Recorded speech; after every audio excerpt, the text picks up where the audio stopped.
اس جس میں Peoples party, Jahangir Khan ترین group, علیم خان صاحب اور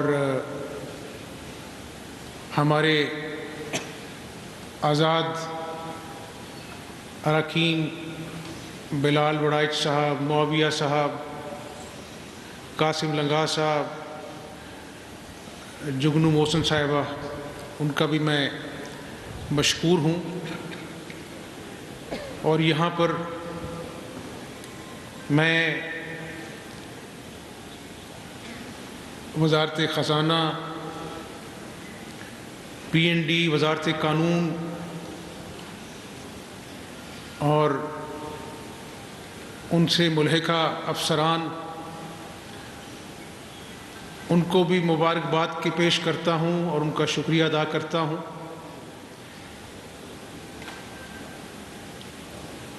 خاص طور پہ میں آج پھر اس ایوان میں ڈپٹی اسپیکر صاحب اپنی طرف سے اور اپنی جماعت کی طرف سے، اپنے اتحادیوں کی طرف سے آپ کی جرأت و خراج تحسین پیش کرتا ہوں.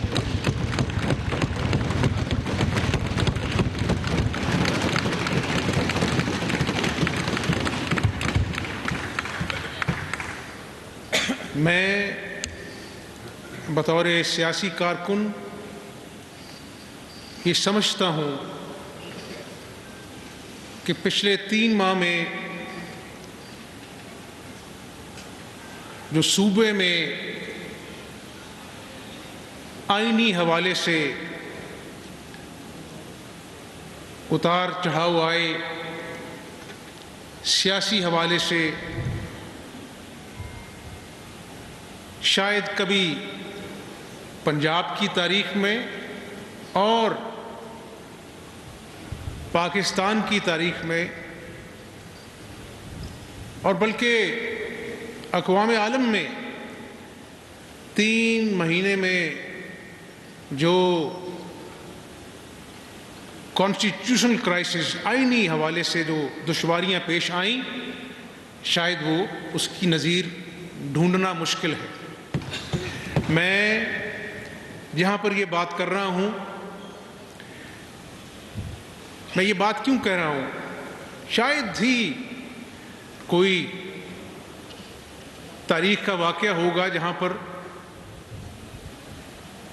وزیر اعلیٰ کے انتخاب کے لیے جو آئین اور قانون کا تماشا بنایا گیا وہ آپ سے بہتر کون جانتا ہے. اور اس دن جہاں پر میں نے اللہ کا شکر ادا کیا کہ آئین اور قانون پامال ہوتے ہوتے رہ گیا، آپ کو بھی اللہ نے نئی زندگی دی. وہاں پر بیٹھے قانون کے رکھوالوں نے جو اپنے آپ کو کسٹوڈین کے حیثیت سے حلف اٹھا کر پابند کر بیٹھے تھے آئین اور قانون کے، انہوں نے اس دن آئین اور قانون کو اپنے پیروں تلے روندا. لیکن میں سلوٹ پیش کرتا ہوں اپنے اراکین کو، اتحادیوں کو اور ان سرکاری افسران کو جس دن یہ ووٹ تھا انہوں نے اپنی جان کو داؤ پر لگا کر جو عدالت عالیہ کا فیصلہ تھا اس کو منوعاً تمام دشواریوں کے باوجود اس کو اپنا جو ہے کامیابی سے پایہ تکمیل تک پہنچایا. میں قطعاً خوش نہیں ہوں کہ آج ایوان اقبال میں بجٹ اجلاس منعقد کیا جا رہا ہے.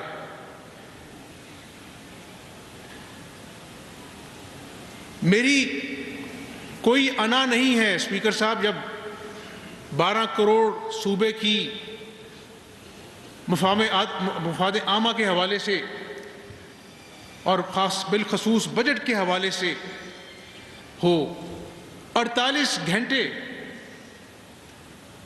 وزیر خزانہ صاحب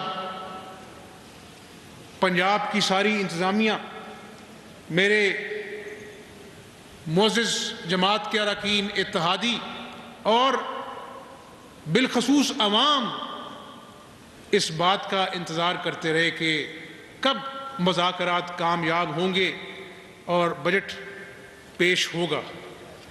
تمام تر کاوشیں بیکار ثابت ہوئیں اور انا جو ہے اس کی نظر ہو گیا یہ سارا پروسیس۔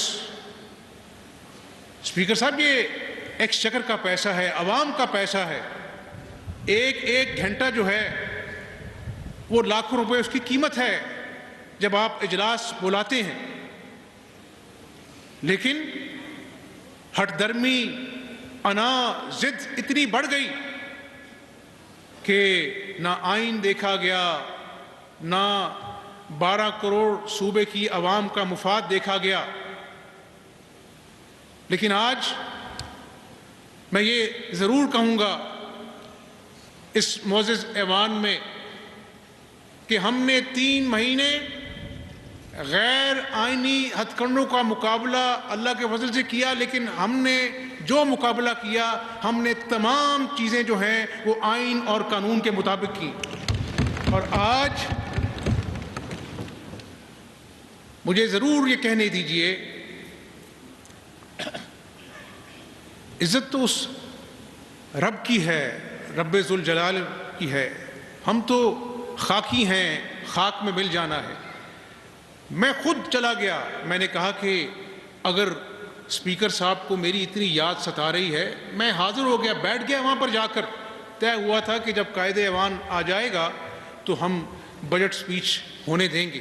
اس کے بعد آخری لمحات میں اپنا میری موجودگی میں انہوں نے کہا کہ آئی جی کو بلائیں، اسپیکر کو بلائیں۔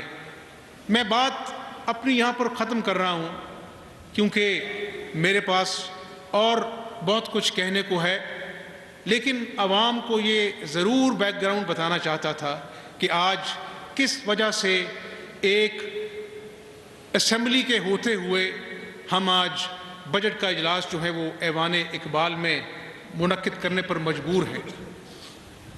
اسپیکر صاحب، کوئی عہدہ جو ہے وہ مستقل نہیں ہوتا، کوئی شخص جو ہے وہ ناگزیر نہیں ہوتا۔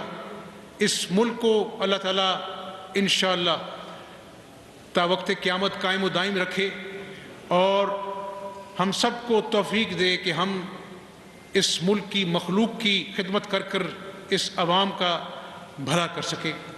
مجھے یہاں بیٹھے ہوئے میرے دوستوں نے کہا کہ جب کابینہ نہیں بنی تھی، انہوں نے کہا کہ یہ اپنا جو ہے وہ آپ سبسڈی دینے جا رہے ہیں 200 ارب کی گندم کے اوپر، جو کہ 160 روپے سستا 10 کلو کا آٹا پوری پنجاب کے 36 اضلاع میں الحمدللہ آج عوام کو مل رہا ہے۔ آپ اس پہ سبسڈی نہ دیں، کابینہ کا انتظار کریں۔ بڑی غیر یقینی صورتحال تھی۔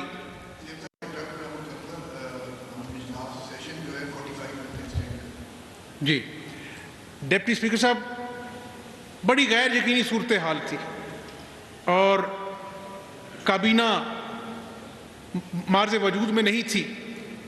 میں نے سوچا، میں نے کہا حمزہ شہباز شریف، کابینہ بنتی ہے نہیں بنتی ہے؟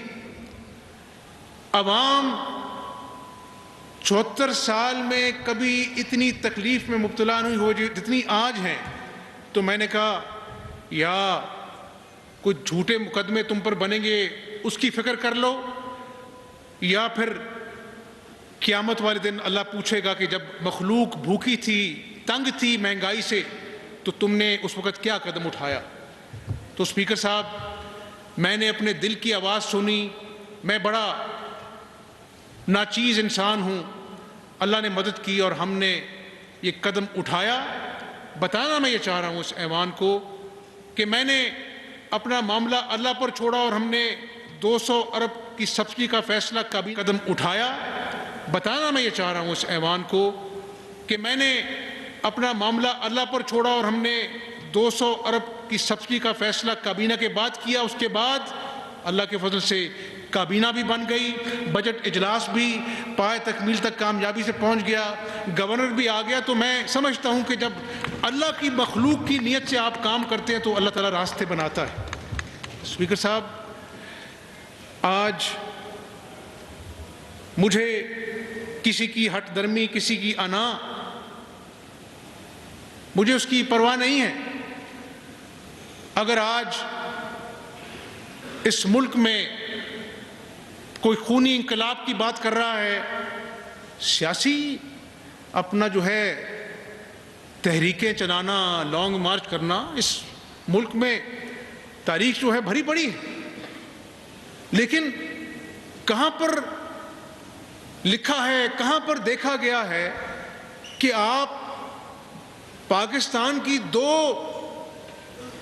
اکائیاں جو ہیں, خیبر پختونخوا اور گلگت بلتستان, ان کی تمام پولیس جن کے اپنا جو ہے وہ لوڈڈ, ان کے پاس گنیں تھیں, اسلحہ تھا, گرنیڈ تھے, وہ اپنا جو ہے وہ پنجاب میں اسلام آباد میں داخل ہوئیں.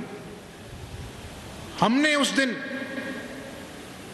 اپنی پولیس کو صرف بلٹس دی تھی, کوئی لائیو ایمونیشن کی ایک گولی ان کے پاس نہیں تھی. اور پھر سپریم کورٹ کا فیصلہ بھی آیا. پھر کون اس جو ڈیزگنیٹڈ جو جگہ تھی وہاں سے ڈی چوک کی طرف گیا؟ پھر کیا قوم نے دیکھا نہیں کہ گرین بیلٹس پر آگ لگی ہوئی تھی؟ یہی وہ بات ہے جو آج میں ایوان میں کہنا چاہتا ہوں کہ آپ سازش سے شروع ہوئے, بیرونی سازش سے اداروں پر حملہ آور ہو گئے, آئین اور قانون کو آپ نے پامال کیا. آپ کو اس بات پہ اعتراض تھا کہ 12 بجے سپریم کورٹ کے دروازے کیوں کھلے. افسوس سے کہنا پڑتا ہے کہ یہ سیاست کے پیچھے جو انتشار چھپا ہوا ہے, جو خواہشات ہیں کہ خدا نخواستہ جمہوری نظام جو ہے وہ جام ہو جائے, ادارے تباہ و برباد ہو جائیں, یعنی اس کے بعد کہ اس ملک پر خدا نخواستہ اس ملک کی ایٹمی قوت جو ہے وہ برباد ہو جائے گی, فوج تباہ ہو جائے گی, ادارے تباہ ہو جائیں گے. اور اگر میں نہ آیا, یہ میں جو ہے نہ اللہ کو پسند ہے. اور جب انسان میں سے بات شروع کرتا ہے اور رحمان کی بات کم کرتا ہے تو پھر وہ اس کو یکمشت ختم کر دیا گیا. آج کا جو ہیلتھ کارڈ ہے, جو 2016 میں مسلم لیگ نون کا منصوبہ تھا, وہ لے کر جب غریب آدمی جاتا ہے تو اس کو کہتے ہیں کہ یہ ہیلتھ کارڈ اپنی جیب میں رکھو, دوائیاں باہر سے فارمیسی سے خود اپنی جیب سے پرچیز کرو. تو کرنے والی اللہ کی ذات ہے. میں نے آتے ہی جب ہماری کابینہ مارز وجود میں نہیں آئی تھی, میں نے کہا اپنے ہیلتھ سیکرٹری صاحب کو کہ آپ کچھ ایسا بندوبست کریں کہ یہ لوگ مجبور ہیں, گھروں میں بزرگ بیمار پڑے ہیں اور دوائی نہیں ہے, تو ہمیں اس چیز کو فی الفور بحال کرنا چاہیے. انہوں نے دن رات محنت کی. آج اس ایوان میں مجھے خوشی ہے کہ اللہ نے مجھے اس قابل بنایا کہ میں یہ کہہ سکوں کہ 1 جولائی سے پنجاب کے 36 اضلاع میں تمام DHQ ہاسپٹلز میں مفت دوائیاں اور کینسر کی مفت دوائیاں ملیں گی انشاءاللہ تعالی.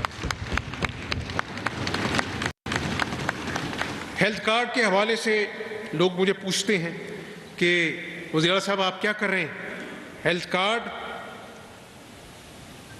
الحمدللہ ایک اچھا منصوبہ تھا, مسلم لیگ نون کا منصوبہ تھا, اور اس میں ہم تبدیلی کرنے جا رہے ہیں کہ آج میں جو آپ سے بات کر رہا ہوں, میں بھی اس ہیلتھ کارڈ سے مستفید ہوتا ہوں.